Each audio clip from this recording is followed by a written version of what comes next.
In Frencher wie het Dutch Open Wallball, oftewel moerenkeertsen. Deelnemers uit 9 verschillende landen door een mei. Regellinie, breng de service in het servicevak.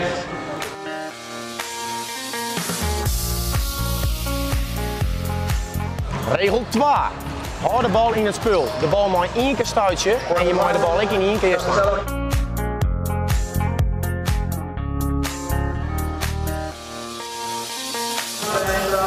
Regel 3. Dan kiest alleen nog maar een servicepunt pakken.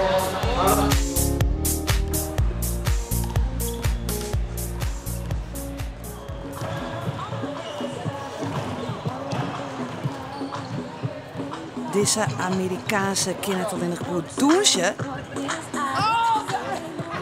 Monroe is ik dubbelpartner van Miranda Scheffer. Ze reizen de hele wereld door, van Spanje naar Canada en Amerika voor het wallball.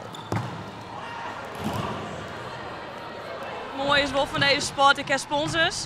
En door middel van sponsors kan ik de reizen maken en kan ik de wereld doen.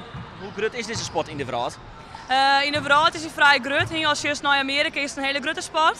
En ja, hier in Nederland wordt het steeds groter, maar het is nog wel steeds gewoon echt een hobby. Ja, maar ik bedoel, in Amerika heb je dan de traditionele sporten als basketbal, American voetbal. Wist je het wallball dan?